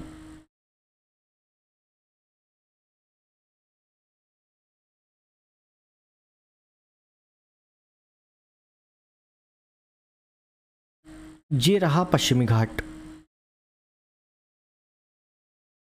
ये रहा पूर्वी घाट, ठीक है। और ये रेड कलर से जो है ना, ये है नीलगिरी। नीलगिरी पश्चिमी घाट पूर्वी घाट को जोड़ रही है, ठीक है। नीलगिरी पहाड़ी क्या करती है कि पश्चिमी घाट को पूर्वी घाट से जोड़ती है। इसी वजह से नीलगिरी को भौगोलिक ग्रंथि भी कहा जाता है, भौगोलिक ग्रंथि भी कहा जाता है। ठीक है, जैव विविधता के लिए काफ़ी फेमस है। और नीलगिरी है कहाँ पर, तो ध्यान रखना, ये केरल, कर्नाटक और तमिलनाडु, 3 राज्यों में इसका विस्तार है।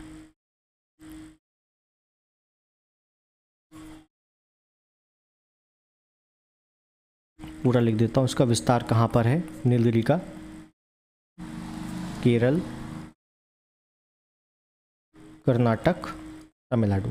ठीक है, तमिलनाडु पे ही सबसे ऊंची चोटी है इसकी, नीलगिरी की सबसे ऊंची चोटी। तो नीलगिरी की सबसे ऊंची चोटी क्या नाम है भाई, डोडा बेट्टा, डोडा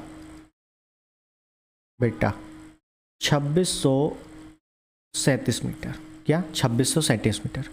ठीक है, तो इतनी चीज़ें आपको पता होनी चाहिए। तमिलनाडु पे ही, नीलगिरी पर ही ऊटी हिल स्टेशन है। क्या है, ऊटी हिल स्टेशन है। ऊटक मंडल भी कहा जाता है, ऊटी भी कहा जाता है, कोई दिक्कत नहीं है। तमिलनाडु पे ही टोडा जनजाति पाई जाती है, टोडा जनजाति। ठीक है, तो जनजाति टॉपिक में दिया हुआ है, जो जीएस का पार्ट है, जनरल अवेयरनेस, तो ध्यान रखने पूछा जा सकता है। ठीक है, आगे चलते हैं तो हमें मिलेगा दक्षिणी घाट, उसको फटाफट से देख लेते हैं, इसी मैप में देख लेंगे। ठीक है,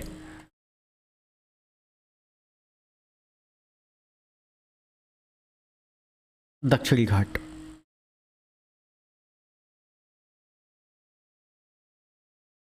एक ये पर्वत है, एक ये है, एक ये है। नाम देखेंगे पहले, इसको बोला जाता है अन्नामलाई,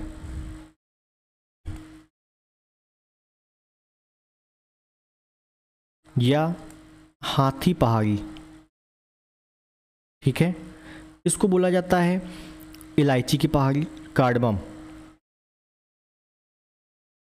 या इलायची की पहाड़ी। ठीक है, इसको बोला जाता है पालनी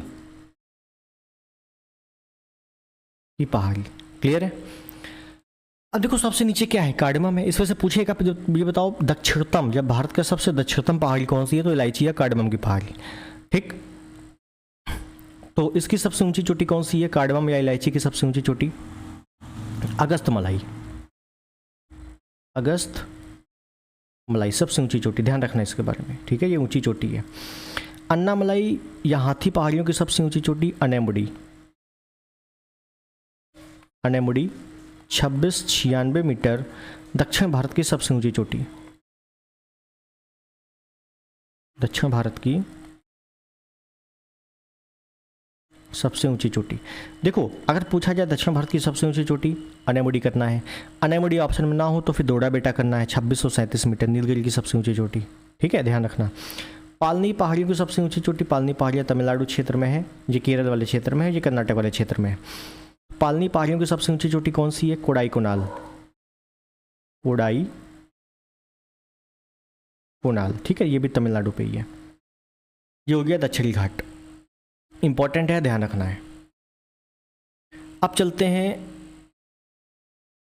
देखो दर्रे जो है ना, दर्रे भी हैं, लेकिन दर्रे मैंने अभी आपको कोई नहीं बताए। ठीक है ना, दर्रे मैं बाद में बताऊंगा, क्योंकि दर्रों में मुझे लोकेशन बतानी पड़ेगी, हो सकता है यहाँ से लोकेशन से प्रश्न आ जाए, इंपॉर्टेंट है। अब हम लोग देखते हैं पूर्वी घाट।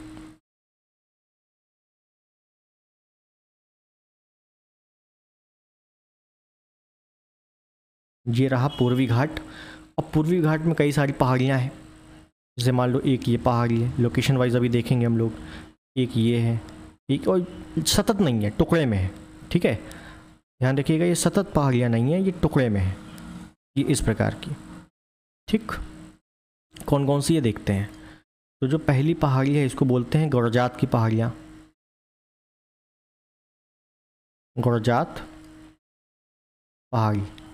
इसको बोलते हैं महेंद्रगिरी, महेंद्रगिरी। इसको बोलेंगे मलयगिरी, मलयगिरी। ठीक है, मलयगिरी, और इसके बाद नल्ला मलाई, नल्ला मलाई, ठीक। उसके बाद पालकोंडा, पालकोंडा, ठीक है। उसके बाद वेलीकोंडा, वेलीकोंडा। उसके बाद जावेदी, उसके बाद शेवराय, लास्ट में एक और पहाड़ी छूट गई, कौन सी? शेवराय, पंचमलाई।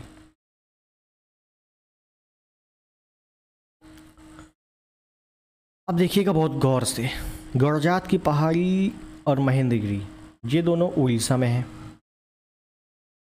और यहाँ से लगाकर वेलीकोंडा, मलयगिरी से लगाकर वेलीकोंडा ये आपका आंध्र प्रदेश में है, यानी कि आंध्रा में है, और जावेदी से लगाकर पंचमलाई ये आपका तमिलनाडु पे है, ठीक है। डायरेक्ट लोकेशन पूछा जाता है, सेवराय पहाड़ी कहाँ पर है तो बता देना है तमिलनाडु पर। पंचमलाई में बड़ा कन्फ्यूजन होता है, पंचमलाई, नल्ला मलाई, है ना, ध्यान रखना, नल्ला मलाई आंध्र प्रदेश है, पंचमलाई तमिलनाडु पे। क्लियर हो गया?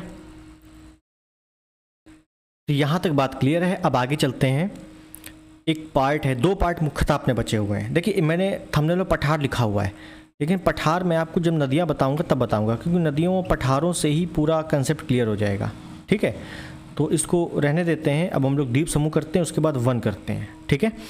तो भारत का जो तटीय समूह, द्वीप समूह मैं कह रहा हूँ,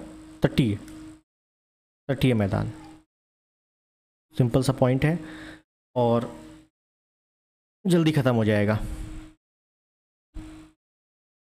आपने पढ़ा होगा पहले से, ठीक है, थोड़ा बहुत तो उसको देखेंगे, क्लियर करेंगे। देखिएगा मैं रेड से बना रहा हूँ, देखिए ये वाला जो पॉइंट है ना, ये वाला, और एक ये वाला पॉइंट है, इसको ध्यान रखना है। इसको बोला जाता है खंभात की खाड़ी, इसको बोला जाता है कच्चे की खाड़ी, ठीक है। यहां से यहां तक का जो पॉइंट है इसको बोला जाता है कोंकण तट, कोंकण तट। उसके बाद यहां से लेकर यहां तक बोला जाता है कन्नड़ तट, कन्नड़ तट। उसके बाद यहां से लेकर यहां तक बोला जाता है मालाबार तट, ठीक है, बहुत बढ़िया। उसके बाद इधर आ जाओ, ये रिलोकेशन देखेंगे हम लोग, ठीक है ना, डिटेल में। ये वाला पॉइंट को बोला जाता है कोरोमंडल, कोरोमंडल तट। अब आपको पता चल गया होगा कोरोमंडल भैया तमिलनाडु वाले क्षेत्र में है, ठीक है, इतना ही बस पता करना है अपने को,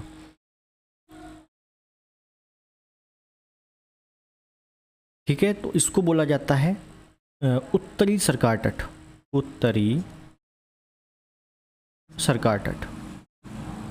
उसके ऊपर ये वाला, इसको बोला जाता है उत्कल तट, सॉरी,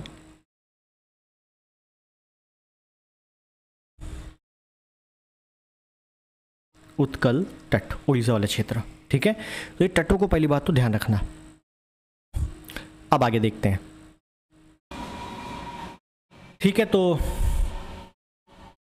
इतना आपको पता होना चाहिए। अब इसमें एक चीज़ ध्यान रखना कि पहली बात तो तट आपको याद रखने चाहिए, ठीक है। मालाबार, लोकेशन ध्यान रखना है, लोकेशन से ही ज़्यादा प्रश्न बनते हैं। मालाबार कहाँ पे? केरल वाले क्षेत्र में है, ठीक है ना, कोंकण महाराष्ट्र वाले क्षेत्र में है। कोरोमंडल आपका ये तमिलनाडु, उत्तरी सरकार ये आंध्र प्रदेश वाले क्षेत्र में है, और उत्कल आपका उड़ीसा वाले क्षेत्र में है, ठीक है। उसके बाद अगर हम तटों की बात करें, हालांकि मैं बता चुका हूं, कुल 9 राज्य तटीय सीमा में लगते हैं, ठीक है, जो कि यहाँ पर गुजरात है,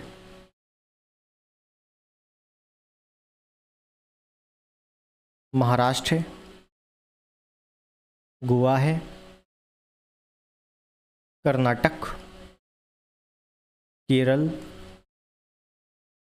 तमिलनाडु, आंध्र प्रदेश, एपी लिख दिया शॉर्ट फॉर्म, उड़ीसा और पश्चिम बंगाल, ठीक है। सबसे ज़्यादा जो तटरेखा है वो गुजरात की है, सेकंड नंबर पे आंध्र प्रदेश की है, और थर्ड नंबर पे तमिलनाडु की है, सबसे लास्ट गोवा की है, सबसे छोटी यानी कि गोवा की है, ठीक है। तो ये चीज़ें ध्यान रखनी। इसके बाद यहाँ पर आपके कई सारे बंदरगाह आते हैं, पोर्ट आते हैं। क्या आते हैं? पोर्ट। उन पोर्ट को हम स्टैटिक में कवर करेंगे, ठीक है। मैं पहले बता देता हूँ, उन पोर्ट जितने भी पोर्ट हैं उनको हम स्टैटिक में कवर करेंगे। क्लियर है?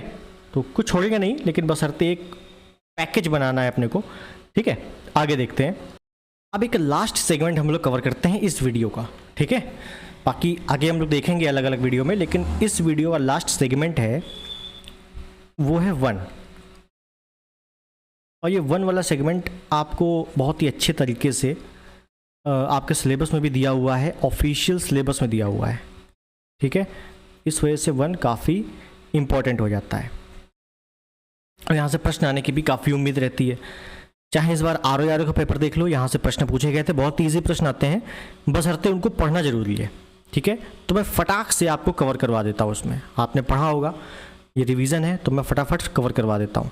देखिए, पहली बात तो 1 में आपको जो 2023 की रिपोर्ट आई है, 1 रिपोर्ट, इसको पढ़ना है। करंट में आई है, ठीक है, इसको आपको पढ़ना है, पहली चीज।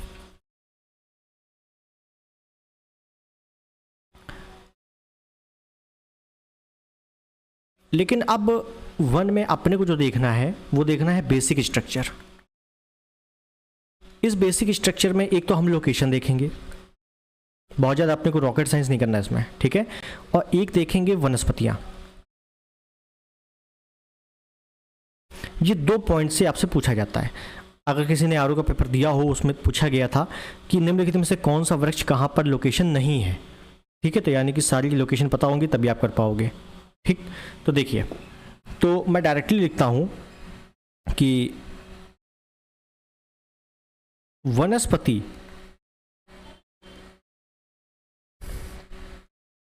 के आधार पर वनों का वर्गीकरण, वनस्पति के आधार पर वनों का वर्गीकरण,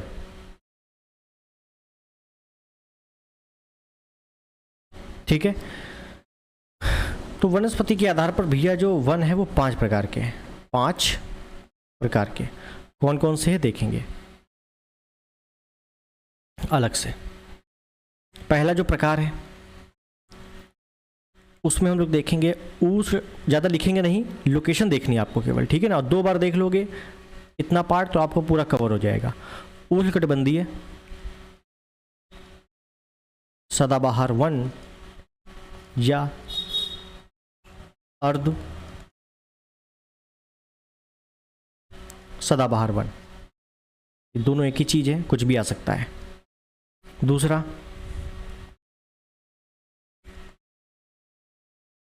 उष्णकटिबंधीय,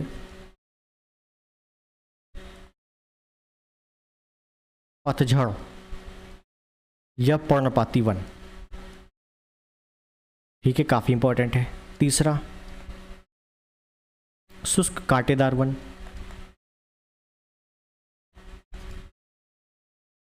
चौथा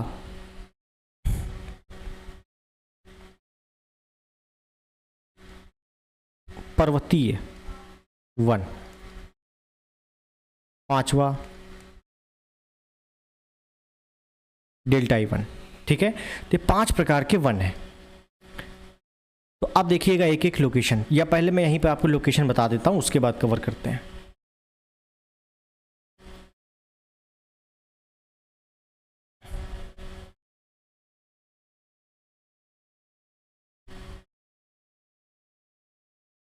आपको रफली मैप बनाना आना चाहिए, इंपॉर्टेंट है, ठीक है। मान लो भारत है, इस भारत में सबसे पहले आप देख रहे हो ये लिखा है शुष्क कांटेदार वन। यहाँ पे कांटे होंगे, कांटे कहाँ पर होंगे? यहाँ पर कोई वनस्पति नहीं होगी। वनस्पति कहाँ कोई नहीं होगी? वैसे ये थार मरुस्थल में होगी, ठीक है। तो इसको मैं नंबर 3 से लोकेट कर देता हूँ, ठीक है। आपका ये वाला जो पार्ट है, ये वाला पार्ट, इसको मैं कर देता हूँ पर्वतीय वन या हिमालय पर्वत क्षेत्र, है ना। तो ये नंबर कौन सा है? 4 कर देता हूँ, ठीक है। उसके बाद आप ये देखोगे कि ये रहा आपका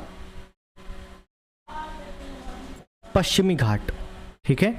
इस पश्चिमी घाट के पूर्वी क्षेत्र और पश्चिमी क्षेत्र, यानी कि ये रहा पूर्वी क्षेत्र और ये पश्चिमी क्षेत्र। तो सबसे पहले इसके जो पश्चिमी क्षेत्र है इस पे है आपका उष्णकटिबंधीय सदाबहार वन, यानी कि पहला नंबर। और जो ये वाला लोकेशन है यानी कि पश्चिमी घाट के पूर्वी क्षेत्र पे, यहाँ पे कौन सा लोकेशन है, उष्णकटिबंधीय पतझड़ या पर्णपाती वन, दूसरा नंबर। क्लियर है, कोई दिक्कत नहीं है। और उसके बाद जैसे लिखा है आपका डेल्टा ई वन, तो जहाँ पे डेल्टा होंगे वहाँ डेल्टा ई वन है, ठीक है ना, सिंपल सा है। जैसे सुंदरवन डेल्टा है ना, ब्रह्मपुत्र नदी से और गंगा नदी से बना हुआ डेल्टा है, या जितने भी पूर्व की ओर नदियाँ जा रही हैं वहाँ पे जितने भी डेल्टा हैं वो सब। उसके बाद एक ये हो गया कांटेदार वन हो गए, पर्वतीय वन हो गए, डेल्टा ई वन हो गए, ठीक। पूर्वोत्तर भारत में अगर पूछा जाए यहाँ पर बताओ, तो यहाँ पर भी आपका क्या पड़ेगा, उष्णकटिबंधीय सदाबहार वन, क्योंकि यहाँ पे वर्षा ठीक ठाक होती है, ठीक है। अब एक एक लोकेशन को कायदे से देखेंगे, इंपॉर्टेंट है, बहुत ही अच्छे से देखना। सबसे पहले हम लोग देखेंगे उष्णकटिबंधीय सदाबहार वन।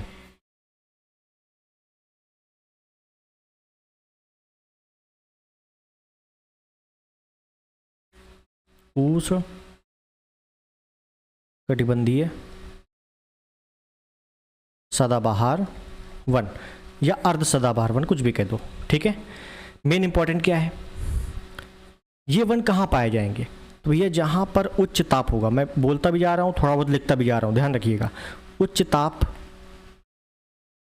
उच्च वर्षा जहाँ पर होगी वहाँ ये वन पाए जाएंगे। ताप कितना, तो भैया 21 से 25 डिग्री सेल्सियस तक होना चाहिए। वर्षा कितनी, 200 सेंटीमीटर से अधिक होनी चाहिए, कोई दिक्कत नहीं है। कहाँ है भाई लोकेशन है, ये सब पॉसिबिलिटीज़ कहाँ पे हैं, तो अभी मैंने बताया आपको पश्चिमी घाट के पश्चिमी ओर या पश्चिमी भाग में,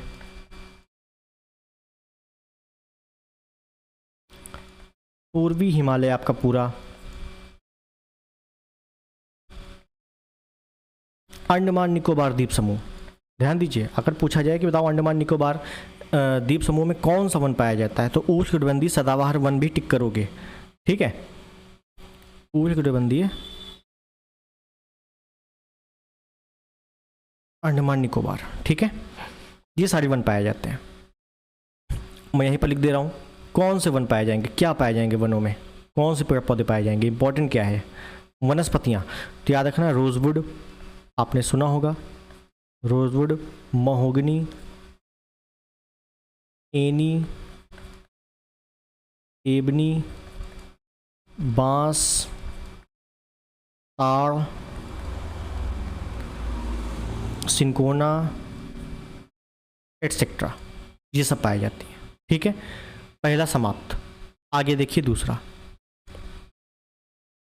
दूसरे में उष्णकटिबंधीय, देखिएगा दूसरे को थोड़ा सा लोकेशन क्लियर करना पड़ेगा। उष्णकटिबंधीय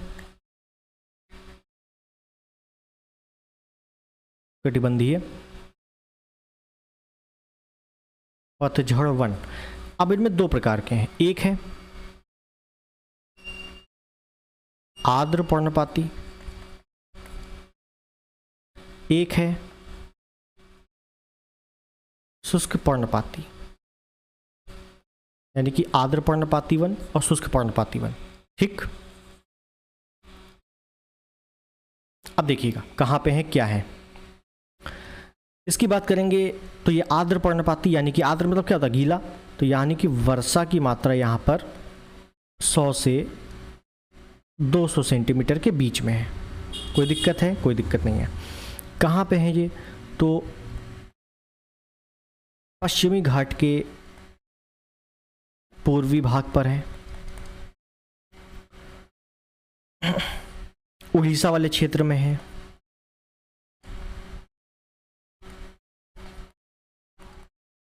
शिवालिक गिरिपद वाले क्षेत्र में। शिवालिक गिरिपद का मतलब है कि भावरों तराई क्षेत्र वाला मामला, ठीक है, यहां पर है ये सब, ठीक। प्रमुख वनस्पति की अगर बात करें तो ध्यान दीजिएगा, सागवान,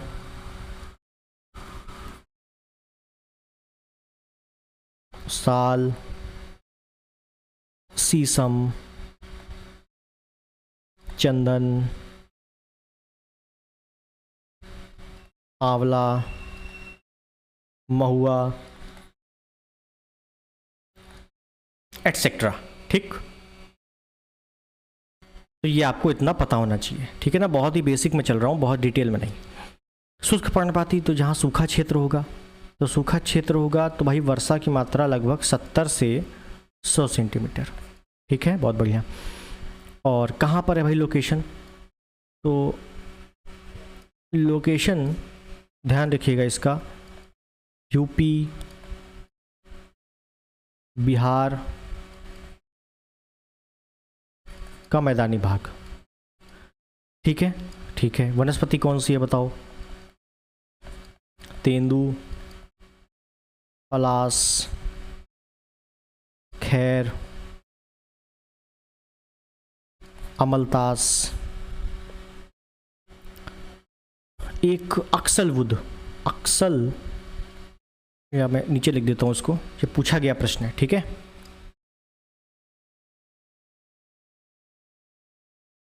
अक्सलवुड, जैसे रोजवुड होता है ना वैसे अक्सलवुड। ठीक है, तो ये है शुष्क पर्णपाती में। तो आर्द्र खत्म, शुष्क खत्म। तीसरा देखते हैं शुष्क कांटेदार।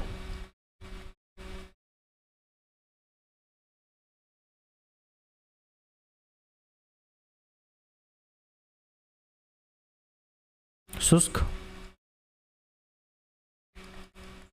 कांटेदार वन, तो भाई ये कहाँ पाई जाती है, तो ये वर्षा की मात्रा जहाँ पर 50 सेंटीमीटर से कम होती है वहाँ पर ये वनस्पतियाँ पाई जाती हैं शुष्क कांटेदार वाली। जैसे पश्चिमी राजस्थान, दक्षिणी Punjab, HR Haryana, Gujarat, MP etcetera. ठीक है, क्या है वनस्पतियाँ भाई शुष्क कांटेदार की, तो खेजड़ी, नीम, बबूल, बेर, झाड़ियाँ एटसेट्रा। ठीक है, हो गया ये। उसके बाद क्या बचा था, हमने ये देख लिया, ये देख लिया, ये देख लिया। अब उसके बाद डेल्टाई, देखो डेल्टाई वन में कुछ बताने की आवश्यकता नहीं है, जहाँ पर डेल्टा बन रहे हैं, जहाँ डेल्टा बने वहाँ पर डेल्टाई वन पाए जाएंगे। पर्वतीय वन देख लेते हैं, ठीक है ना, ये इंपॉर्टेंट है थोड़ा सा, इसको अलग पेज पे देख ले। देखिए पर्वतीय वन में एक तो ध्यान रखना आपको, पहले मैं देख लेता हूँ पूर्वी हिमालय के वन। पहली बात तो पूर्वी हिमालय के वन ज़्यादा प्रसिद्ध हैं या घने ज़्यादा हैं, लेकिन इतना नहीं आने वाला। मैं डायरेक्ट लिखता हूँ हिमालय या पर्वतीय वन। किसी ने अगर आरओ का पेपर दिया होगा तो क्वेश्चन यहीं से पूछा गया था। ठीक है, जैसे मान लीजिए ये कोई हिमालय है या हिमालयी क्षेत्र में कोई पर्वत है। ठीक, इसको ध्यान देना है कि जैसे ही आप नीचे से ऊपर आओगे तो वनस्पति घटेगी, यानी कि वनस्पति खत्म हो जाएगी। आपको नीचे काफ़ी सारी वनस्पति मिलेगी, यहाँ पर आपको काफ़ी वनस्पति मिलेगी। ठीक है, लेकिन जैसे ही आप ऊपर आओगे तो वनस्पति की मात्रा घटती रहेगी और ठंडा प्रदेश शुरू हो जाएगा, ठंडा क्षेत्र शुरू हो जाएगा, जहाँ पर बिल्कुल भी वनस्पति नहीं पाई जाती। जैसे ये आपको नीचे वाला क्षेत्र पड़ेगा उष्णकटिबंधीय, पतझड़, पतझड़ वन। ठीक है, फिर उसके ऊपर चलेंगे तो पड़ेगा उपोष्णकटिबंधीय वन, फिर ऊपर चलेंगे तो पड़ेगा शीतोष्ण कटिबंधीय वन, फिर ऊपर चलेंगे तो पड़ेगा शीत कटिबंधीय वन, फिर उसके बाद नीचे ऊपर चलेंगे तो अल्पाइन, फिर टुंड्रा, है ना। और टुंड्रा के ऊपर और अगर एक लेना हो तो ले सकते हो, टुंड्रा के ऊपर हिमरेखा, यानी कि इसमें भी वनस्पति नहीं, इसमें भी नहीं, इसमें भी नहीं, यहाँ पे थोड़े थोड़े वनस्पति घटना शुरू, मतलब बिल्कुल ना के बराबर, सबसे ज़्यादा यहाँ पर, उसके बाद यहाँ, सब उसके बाद सबसे कम यहाँ पे, बहुत निम्न वनस्पति यहाँ पर, और यहाँ से वनस्पति खत्म। ठीक है, तो ये ध्यान रखना। अगर आपने आरओ पेपर 11 फरवरी को दिया था, यही पूछा गया था कि हिमालयी क्षेत्र में निचली तरफ वनस्पतियाँ अधिक पाई जाती हैं जबकि ऊपर की तरफ वनस्पतियाँ कम पाई जाती हैं। तो ये स्टेटमेंट बिल्कुल सही था। ठीक है, तो ये क्वेश्चन आ चुका है। अगर मैं वनस्पतियों की बात करूं कि हिमालयी क्षेत्र में या पर्वतीय क्षेत्र में कौन सी वनस्पतियां हैं, तो आप बता सकते हैं देवदार, एक है चिनार, एक वालन, एटसेट्रा। बस याद आ गया होगा देवदार। आपसे पूछा गया था आरओ में इस बार कि मिलान कीजिए, ठीक है, और देवदार दिया हुआ था, सॉरी पूछा गया था कौन सा गलत है, ठीक है, और देवदार दिया था नीलगिरी। नीलगिरी अभी मैंने बताया कि देवदार भाई साहब हिमालयी क्षेत्र में बहुत ठंडे प्रदेश में पाया जाता है, और नीलगिरी तो दक्षिण भारत में है, ठंडा तो है ही नहीं, तो देवदार नीलगिरी में हो ही नहीं सकता, ये ऊपर हो सकता है। ठीक है, तो ये गलत हो गया था उसमें। तो इस हिसाब से लोकेशन वाइज प्रश्न पूछे जाते हैं, बहुत ज़्यादा डिटेल नहीं आते हैं। ठीक है, ध्यान रखिएगा। तो यहाँ तक आपको समझ में आ गई होगी सारी चीज़ें। हम लोग तैयारी कर रहे थे या हम लोग क्लासेस कर रहे थे पेट की, पेट 2025, जिस पे जो जियोग्राफी का पार्ट है उस पर जो मैक्सिमम पार्ट है वो मैंने कवर करवा दिया है। कुछ जो पार्ट हैं, देखो मैं अपने अनुसार सिलेबस डिज़ाइन करके पढ़ा रहा हूँ, ऐसा नहीं है कि जो सिलेबस में दिया है वो पॉइंट टू पॉइंट नहीं। मुझे पता है कि आपको राजधानी भी पढ़नी है, विश्व की राजधानी है, विश्व में इतने देश हैं, पढ़ पाओगे क्या, एकदम याद हो जाएगी क्या, नहीं। कैसे पढ़ाना है, जैसे मान लीजिए कोई राजधानी है, ठीक है, राजधानी को मैं अलग से नहीं पढ़ाऊँगा, राजधानी को मैं मैपिंग करते हुए पढ़ाऊँगा, ताकि राजधानी के साथ साथ आपका जो लोकेशन वाला पार्ट है वो भी क्लियर हो जाए। ठीक है, तो यहाँ तक ये वीडियो रहेगा, इसके आगे जियोग्राफी का अगले वीडियो आएगा तो वो ज़रूर देखना आप लोग, उसमें काफ़ी अच्छी अच्छी चीज़ें रहेंगी। ठीक है, तो आई होप वीडियो आपको पसंद आ गया होगा। चैनल पर नए हैं सब्सक्राइब कर देना, वीडियो को लाइक कर देना, शेयर कर देना। मिलते हैं अगले वीडियो में बहुत ही जल्द, तब तक नमस्कार, जय हिंद, वंदे मातरम।